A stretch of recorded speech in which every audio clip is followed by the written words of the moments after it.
Maestra, muchísimas gracias por aceptar esta plática sobre su libro, Los nuevos herederos de Zapata. Es un libro que, bueno, que está editado por el Fondo de Cultura Económica y el Instituto Nacional de Estudios Históricos de las Revoluciones de México, en donde, bueno, usted plantea cómo ha evolucionado, cómo se han gestado estas organizaciones de los campesinos desde 1917 hasta el año de 2018. Y bueno, usted ahí analiza diferentes tránsitos de movimientos sociales en México. Y bueno, me gustaría empezar platicando con usted sobre lo que ha definido como este agrarismo institucional, que es una especie de apropiación del Estado, del movimiento campesino. Entonces me gustaría preguntarle primero cómo se ha cambiado el significado del campesino que tuvo mucha fuerza durante la Revolución Mexicana, al llegar a los años 30, 40, 50, 60, en donde, digamos, hay una institucionalización de este término y del propio movimiento. Sí, claro, yo creo que es muy importante la pregunta y de algún modo el libro, Los herederos de Zapata, va orientado a esclarecer algunas de las cosas que permitirían entender qué fue este agrarismo institucional una vez que la etapa armada de la revolución y la firma de una nueva constitución, digamos, clausuran una etapa histórica del agrarismo. El agrarismo en armas, el agrarismo revolucionario, el agrarismo que trata de construir una nueva realidad para el campo mexicano y nuevos derechos para los campesinos y una nueva reforma agraria, o más bien una reforma agraria redistributiva, tiene un ciclo, el ciclo de la Revolución, que ha sido muy historiado. Tenemos muchos libros sobre la Revolución Mexicana, por fortuna, y muchos de estos se ocupan del tema agrario de la Revolución Mexicana, porque los campesinos fueron los mayores protagonistas de esta revolución. Tenemos un poco menos bibliografía sobre la posrevolución, y en particular sobre el papel de los campesinos y del movimiento campesino en la posrevolución. Por eso el libro se llama Los herederos de Zapata. No es una historia del zapatismo, sino una historia de los hijos, de los nietos, ahora quizás de los bisnietos de Zapata. Es decir, lo que pasa con los campesinos, los herederos de Zapata, en los años 20, en los 30, en los 40, en los 50, hasta, diríamos, llegar al arranque del siglo XXI. Y una de las cosas que pasa es lo que tú planteaste inicialmente, y es que el agrarismo, como bandera de los campesinos, se transforma en una política pública, se transforma en un discurso institucional. Hay una institucionalización del agrarismo, una apropiación por parte del Estado mexicano postrevolucionario de lo que fueron las banderas de los campesinos. El Estado mexicano postrevolucionario tiene, como quiera que sea, una misión, un cometido, un encargo, que es el aplicar, el ejercer la reforma agraria. La revolución plantea que los campesinos tienen derecho a la tierra, que aquel que la trabaja tiene derecho a la tierra, que las comunidades agrarias que han perdido sus tierras tienen que ser repuestas, que deben crearse los ejidos, pero esto tiene que operarlo el Estado, es natural que así sea.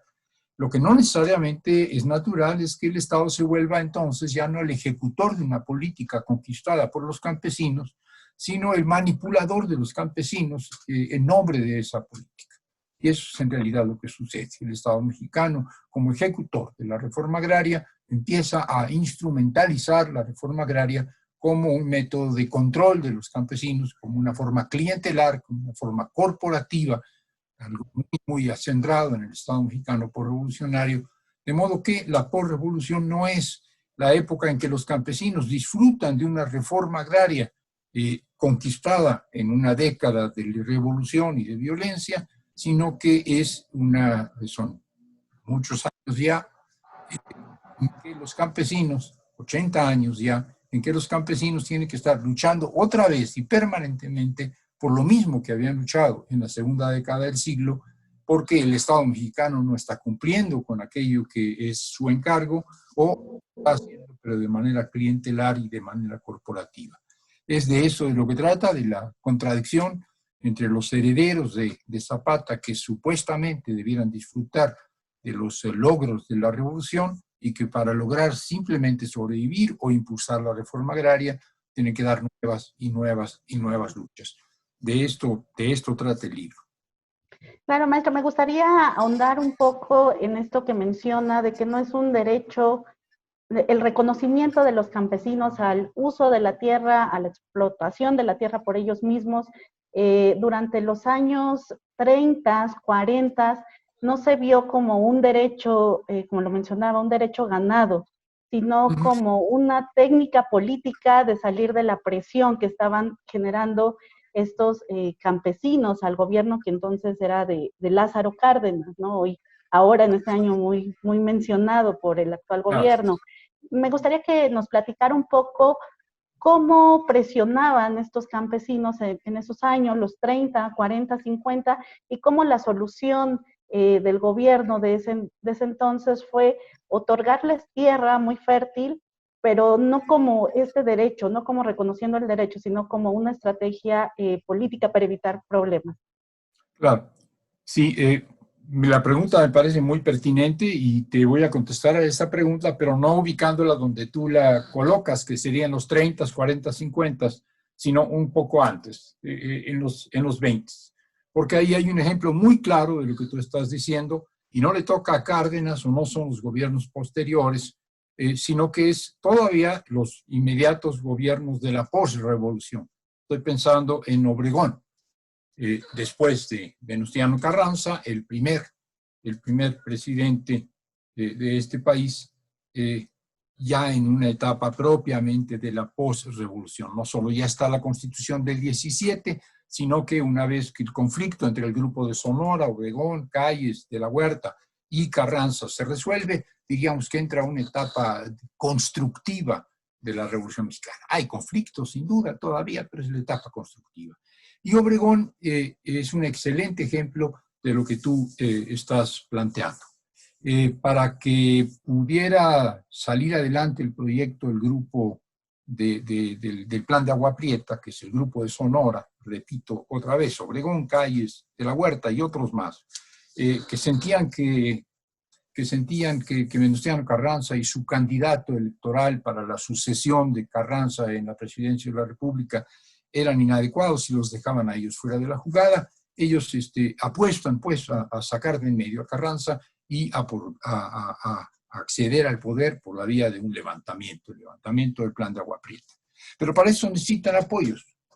Obregón, Calles, de la Huerta, el grupo de Sonora y los demás que los apoyaban no podían deshacerse de Carranza y acceder al gobierno si no tenían apoyos. Y estos apoyos en ese momento tenían que ser en gran medida apoyos campesinos.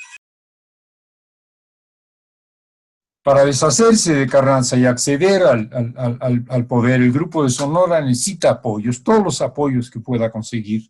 Y estos apoyos sociales en un país como lo era México, que venía de una revolución campesina apenas concluida con la Constitución del 17, eran apoyos campesinos, apoyos rurales. Y qué mejor apoyo rural para un levantamiento como el del grupo de Sonora que el apoyo de lo que quedaba del zapatismo.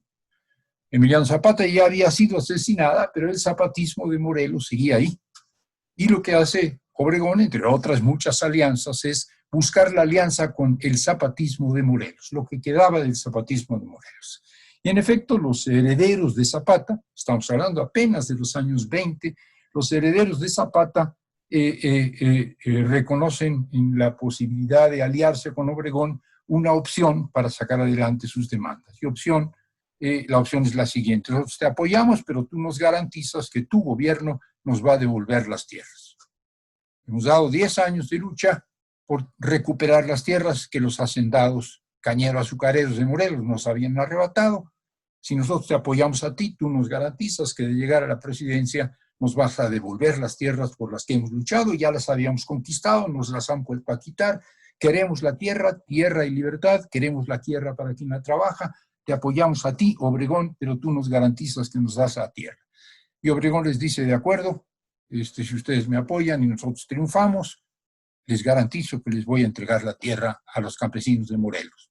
En efecto, es exitoso el Plan de Agua Prieta, Carranza tiene que desplazarse, finalmente es muerto en Veracruz, y Obregón accede a la presidencia y pasa a cumplir el acuerdo con los zapatistas. Compañeros morelenses, campesinos morelenses, herederos de Zapata, les vamos a entregar la tierra. Pero en Morelos, la mayor parte de los campesinos eran y siguen siendo herederos de las comunidades náhuatl, es decir, siguen siendo de alguna manera indígenas, pueblos originarios. Y por lo tanto, su reclamación de las tierras era la devolución de las tierras de las comunidades que ancestralmente habían sido suyas. Es decir, lo que querían era que se restableciera la tierra de las comunidades, que se les devolviera la tierra que les habían quitado, que se les reconociera la propiedad ancestral sobre esas tierras. Esa era la demanda, que se restablezca la propiedad ancestral. Estas tierras han sido históricamente nuestras, llegaron las haciendas y se robaron la tierra, queremos que la devuelvan. Y Obregón dice, sí, les vamos a dar las tierras, pero no les vamos a reconocer sus comunidades. Les vamos a entregar las tierras en ejido. Y uno dirá, bueno, está bien, ¿qué va a ser? Es ejido, es comunidad, es lo mismo. No, hay una enorme diferencia. Reconocer que estas tierras son de ustedes es una cosa. Que el gobierno se las entregue generosamente es otra cosa. Yo lo que estoy haciendo es que mi gobierno, el gobierno de Obregón, les está entregando graciosamente las tierras que ustedes le han pedido al gobierno y ustedes se las tienen que agradecer al gobierno. Y el gobierno que se las da en forma de ejido, si no hacen ustedes lo que deben hacer con ellas, se los puede quitar, porque es un derecho que ha creado el gobierno. Es decir, estamos dándoles las tierras como una forma de tener control, de tener subordinación, de tener sometimiento de campesinos. La diferencia es pequeña aparentemente. Aquí está la tierra, pero no en comunidad que se les reconoce, sino en ejido que se les dota. No es la comunidad que yo gobierno, tengo la obligación de reconocer que es de ustedes, sino aquello que yo tengo la atribución de darles sin que se los doy. Si yo se las di, yo se las quito. Si yo se las di, ustedes me la deben. Si yo se las reconozco, nadie tiene que pagarme por ello. Y esta es la diferencia. Este es el modelo. Es decir, la tierra no es devuelta a las comunidades originarias a las que se les había arrebatado, sino que es dotada por el gobierno en forma de ejido. Y a cambio de esta tierra que yo te estoy dotando, tú tienes de alguna manera, aunque esto no siempre esté así escrito y formalizado, tienes que someterte a mi voluntad. Tienes que votar por mí, tienes que apoyar a mis candidatos, tienes que salir a mis movilizaciones, tienes que transformarte corporativamente en la base social, en la base campesina del régimen.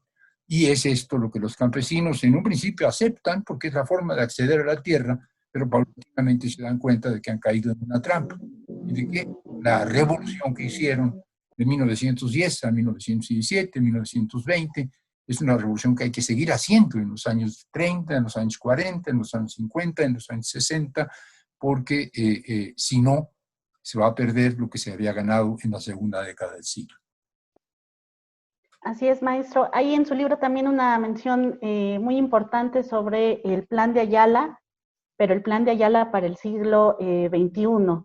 Este Plan de Ayala pues, fue hecho hace ya más de 100 años, obviamente en este contexto de la Revolución Mexicana, hecho por el movimiento zapatista, o sea, para los campesinos, y la principal defensa es la defensa de la tierra. Y usted aborda en el libro que, bueno, sigue pareciendo sorprendente que se siga reivindicando este principal tema de lucha, ¿no? La defensa de la tierra, pero ya en un contexto, como lo mencionaba, ¿no? En donde todavía están los campesinos presentes en el actual siglo XXI, en donde se han impulsado o han organizado diferentes movimientos sociales en todo el país, pero también en un contexto donde pues la tierra es fraccionada o vendida o controlada pues por mineras, hay, digamos, un uso de la tierra no por campesinos. Platíquenos un poco sobre esta reivindicación del Plan de Ayala para el siglo XXI y la importancia que tiene actualmente esta defensa de la tierra con estos factores transnacionales de sobreexplotación. Claro. Sí, es efectivamente notable que 100 años después, es casi con precisión un siglo más tarde, surja un nuevo plan de Ayala. El plan de Ayala es la formulación de sus reivindicaciones por parte de los campesinos que se adhieren en un primer momento al levantamiento armado al que convoca Madero, al plan de San Luis, contra una dictadura, la dictadura de Porfirio Díaz, y los campesinos de Morelos que se suman inicialmente a la causa de Madero, al programa, el proyecto de Madero, al plan de San Luis, descubren de pronto que Madero no garantiza el cumplimiento de sus verdaderas demandas campesinas y que si ellos quieren que la revolución responda a sus verdaderos intereses, tienen que formular su propio plan. No es el plan de San Luis, sino el propio plan de los campesinos, es el plan de Ayala, de Villa de Ayala. En realidad se firma en otro lugar, pero es el plan de Ayala. Y este es el proyecto campesino, es tierra y libertad, es la tierra para quien la trabaja, pero no solo la tierra para quien la trabaja en términos agrícolas, sino el reconocimiento del derecho de los campesinos a sus territorios, a sus pueblos, a sus gobiernos. Es tierra, sí, la tierra que se cultiva, pero es también libertad. Libertad quiere decir autogobernarse, quiere decir ser autónomos, ser soberanos en sus territorios. Bien, este es el plan de Ayala y con este plan de Ayala se conservan y se mantienen en la revolución los campesinos de Morelos. Y después ya para el 15 en realidad se vuelve el plan de Ayala la bandera de los campesinos de todo el país. El villismo y el zapatismo se encuentran, la Convención de Aguascalientes permite la fusión y el plan de Ayala se vuelve el programa agrario de la Revolución Mexicana. Pero 100 años después, otra vez, los mismos campesinos mexicanos, los nietos, los bisnietos de esos campesinos mexicanos que escribieron y se sumaron y se adhirieron al plan de Ayala, formulan un nuevo plan de Ayala, lo que llaman el plan de Ayala del siglo XXI. Es increíble que si a principios del siglo XX se formula un plan de Ayala, se tenga que formular un nuevo plan de Ayala a principios del siglo XXI, 100 años después. Y lo que sucede es que los campesinos, 100 años después, siguen peleando por sus derechos, siguen peleando por su existencia, siguen peleando por sobrevivir, en condiciones distintas en cuanto a las modalidades, no tan diferentes en cuanto a que el sistema sigue acosándolos, es decir, los campesinos en los tiempos de Porfirio Díaz, si no se resistían, si no se defendían y si no hacían finalmente una revolución, estaban siendo aniquilados, sometidos, oprimidos, envilecidos. Y los campesinos del siglo XXI, si no se levantan, si no se movilizan, si no protestan, si no presionan política y socialmente, también están en riesgo de desaparecer, también están siendo ofendidos, humillados. Y por lo tanto formulan un nuevo plan de Ayala. Tú decías que hay otras amenazas diferentes, y sí, en efecto. Lo que, por ejemplo, en el caso de Morelos eran las haciendas cañero-azucareras, es decir, un tipo de agroindustria, la producción de caña y de azúcar, procesamiento de la caña y la producción de un bien final. ¿Qué podía ser el enequén en Yucatán? Es decir, una fibra que a su vez se comercializaba como tal, o podía ser, qué sé yo, el algodón en la laguna. Todas estas actividades presionaban sobre las tierras de los campesinos. En Morelos, la expansión de la caña pues hacía retroceder la milpa. Los campesinos producían alimentos, pero ahora ya no podían producir alimentos, sino materias primas, porque los ingenios lo que querían era caña, no querían maíz, no querían frijol, no querían alimentos. Igual podríamos decir en Yucatán, la destrucción de la producción maicera de Yucatán para establecer agave, para establecer esa planta que producía una fibra, hizo que Yucatán dependiera de importación de alimentos de Estados Unidos o de Argentina. No producían en Yucatán ni maíz, ni frijol, ni leche, ni nada de lo que se necesitaba comer por tal de producir enequén. Bien, ¿qué es lo que está sucediéndonos hoy? Pues igual, nos encontramos en muchas regiones del país con una ofensiva de estos capitales, de estos inversionistas, de estas empresas, que ya no son quizás cañeras azucareras, que ya no son enequeneras, que ya no son algodoneras, pero que son de otra naturaleza. Tenemos, qué sé yo, la expansión de la actividad minera en el campo. La expansión de la actividad minera implica que tierras que supuestamente tienen recursos en el subsuelo, tienen minerales, o en otros casos tienen petróleo o tienen gas, y que en la superficie son utilizadas por los campesinos para el cultivo, o son tierras de conservación, son bosques, son lagos, son ríos, o son lugares donde los campesinos habitan, o son espacios ancestrales donde ellos se han celebrado siempre sus rituales. estas tierras, estos territorios propios de las comunidades son afectados ahora ya no solo por agroindustrias, sino también por actividades mineras, por actividades industriales, por actividades eoeléctricas, por actividades que tienen que ver con el turismo de 5 estrellas, con la urbanización salvaje, con los ductos, con las carreteras, con los megaproyectos, esa es la palabra que hoy se utiliza. Y eso es lo mismo, están siendo amenazadas sus tierras, está siendo amenazada su vida, están siendo amenazadas sus comunidades. Y los campesinos defienden su territorio, defienden su agricultura, es decir, su tierra para sembrarla y para cultivarla, defienden sus espacios para habitar y defienden aquellos lugares ancestrales donde han celebrado sus rituales. Y esta lucha es otra vez una lucha igual o semejante a la de los campesinos de la segunda década del siglo. Es otra vez un plan de Ayala del siglo XXI. Este libro se está presentando en una feria de libro en Venezuela.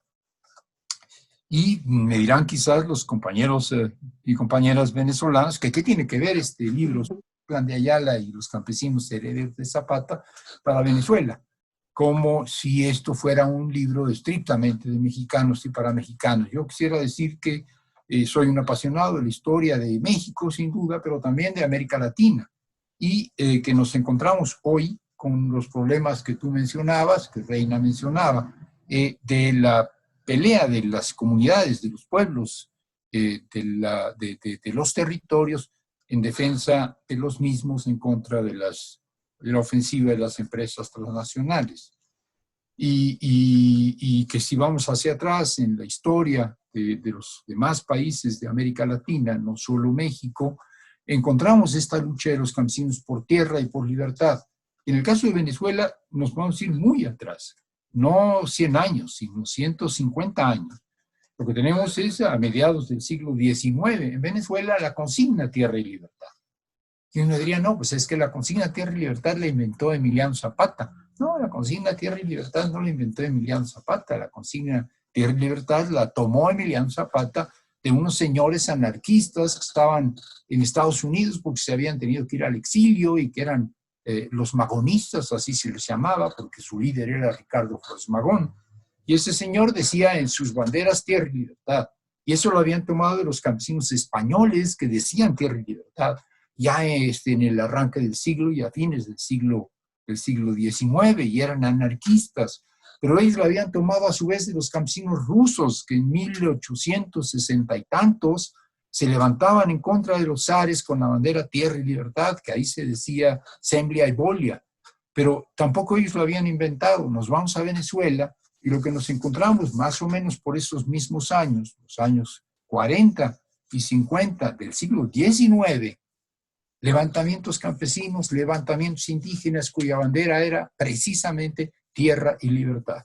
Nos encontramos con dirigentes políticos, liberales, radicales de la época, gentes como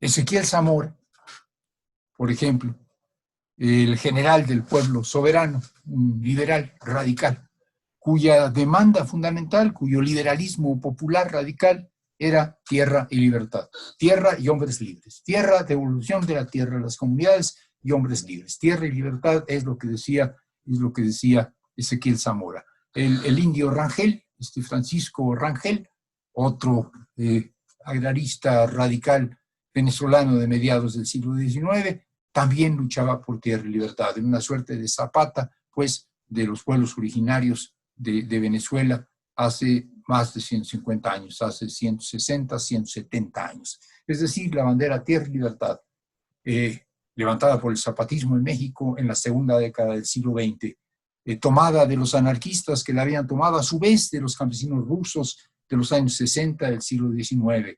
La encontramos en América Latina, la encontramos en Venezuela, la encontramos en otros lugares, siempre con el mismo contenido. Los campesinos han luchado siempre, siempre por tierra, porque de ello depende su vida, y por libertad, es decir, por el derecho a gobernarse a sí mismos. El derecho a gobernarse a sí mismos en sus territorios, el derecho a que en sus territorios ellos sean los que mandan, El derecho a la tierra, porque es el lugar que se habita, pero es también el lugar en el que se trabaja.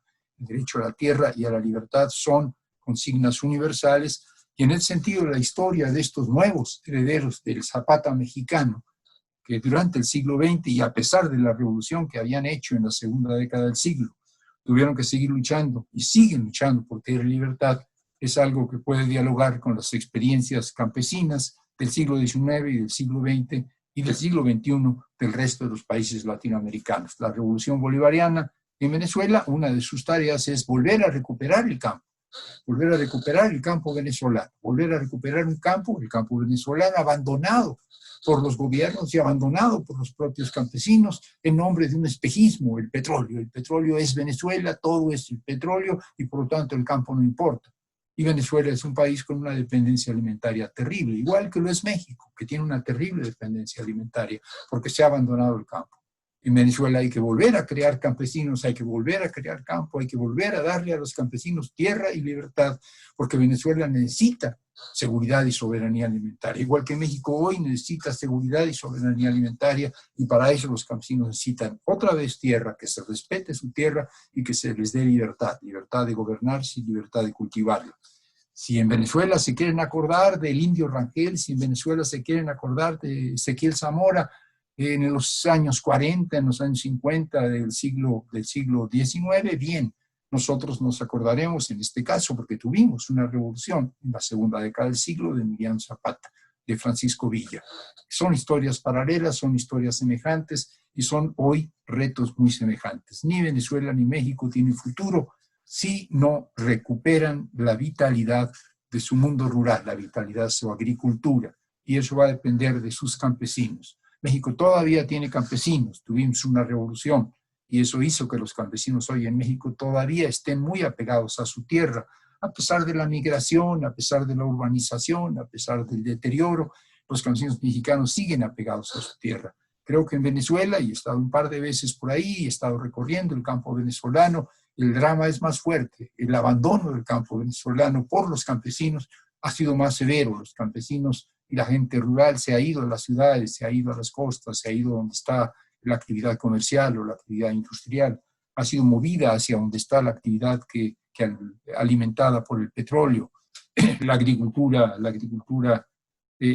los productos agrícolas de Venezuela son de puerto, llegan por el mar, llegan de importación.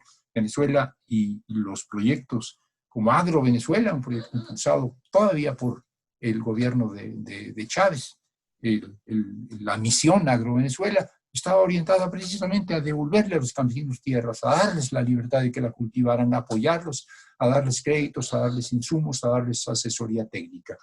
Cuando Venezuela pueda, cuando Venezuela recupere un poco la tranquilidad que el acoso, que la presión política le ha quitado, probablemente Agro Venezuela o algo parecido a Agro Venezuela pueda seguirse impulsando.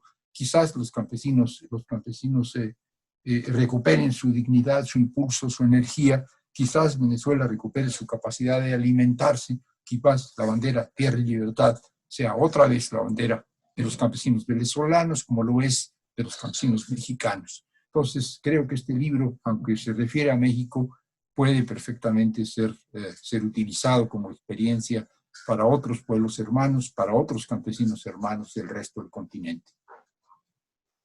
Claro, maestro. Nada más para finalizar, porque el tiempo casi se acaba, sobre actualmente en ese contexto de pandemia, se ha declarado en todos los países la necesidad de los alimentos, la necesidad de la agricultura, la actividad en el campo ha sido considerada esencial.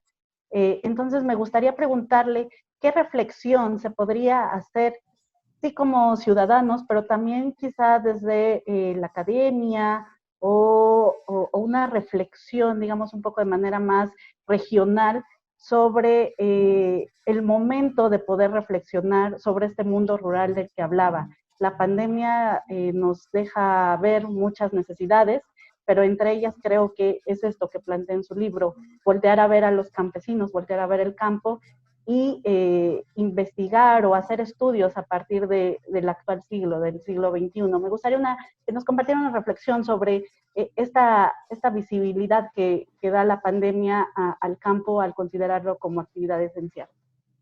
Claro. El campo es una actividad esencial, con o sin coronavirus. Lo que sucede es que la pandemia está provocando muchos fenómenos, además de carácter estrictamente sanitario, problemas de salud, problemas de enfermedad, problemas de muerte. Está teniendo impactos sociales y económicos. Y uno de estos impactos es que se rompen las cadenas productivas y comerciales, se rompen las cadenas económicas. La producción en unos casos se interrumpe, si es una producción de insumos, de materias primas, esta no transita, no se mueve, no circula, no llega como materia prima a su transformación y a su vez estos productos transformados no llegan a los consumidores. Es decir, se rompen las cadenas de producción y distribución de los bienes. Esto es grave en muchos casos. Si se rompen las cadenas de producción de automóviles, vamos a tener detenida la producción automotriz, y es una actividad económicamente muy importante, y por eso ha buscado que no se interrumpa. Si las minas dejan de trabajar y dejan de producir metales, por ejemplo, pues entonces el suministro de materia prima para todas las actividades de la industria metalmecánica va a ser detenido y entonces vamos a tener una interrupción de toda la producción. Es decir, la pandemia provoca la ruptura de cadenas y estas no pueden ser interrumpidas porque nos va la economía en juego. El crecimiento de la economía está en juego y está retrocediendo porque se rompieron cadenas. Pero cuando de lo que hablamos es de productos alimentarios, cuando lo que hablamos es de comida, entonces el problema no es un problema del retroceso de la producción económica, no es un problema de que el Producto Interno Bruto va a retroceder y vamos a tener retroceso, es decir, recesión en lugar de crecimiento. Esto es gravísimo, claro, pero esto es gravísimo en términos económicos. Pero hay una cuestión vital, inmediata. Vamos a tener hambre si es que no llegan los productos alimentarios a los lugares donde se les requiere. Vamos a tener hambre si la gente que quería comprar productos alimentarios hoy no tiene ingresos y no puede comprar comida. Me refiero a la pobreza urbana, la gente que vivía al día, que vivía de vender servicios, que vivía de ver productos, que tenía un pequeño comercio y que ahora no tiene ingresos y no puede acceder a sus alimentos. O me refiero a la gente que producía en el campo, pero que ahora no puede producir porque se interrumpió, se cayó el proceso productivo. Entonces, hoy es más evidente que nunca que necesitamos fortalecer la agricultura, que la agricultura es esencial, que la producción de alimentos es absolutamente esencial, que no podemos estar atenidos a que, bueno, hay alimentos en el mundo. Si se produce trigo en el mundo, tendremos acceso al trigo. Si se produce maíz en el mundo, tendremos acceso al maíz. Si se produce arroz en el mundo, tendremos acceso al arroz, porque a lo mejor el arroz importado es más barato que el arroz mexicano de Morelos, porque a lo mejor nosotros no somos muy buenos para producir trigo, pero Estados Unidos sí, lo vamos a traer de ahí, porque quizás Argentina o Australia o Estados Unidos son mejores productores de maíz y lo vamos a traer de ahí. Pero si tenemos una crisis global, una crisis de movimiento de mercancías, una crisis económica, una crisis social, una crisis productiva a nivel planetario, y se interrumpen estos flujos por esta razón, el coronavirus, pero puede ser por un problema climático, que puede ser que se tumbe las cosechas, o puede ser otro tipo de problemas, nos vamos a quedar sin los alimentos, nos vamos a quedar sin comer. Si el 30% del maíz que se consume internamente viene de fuera y un día no llega o no hay dónde comprarlo, pues no vamos a tener maíz para las tortillas. Y el porcentaje de trigo que se trae de fuera es todavía mucho mayor. El día en que se interrumpan estos flujos de trigo, no vamos a tener trigo para el pan que nos comemos, no vamos a tener trigo para las teleras y para la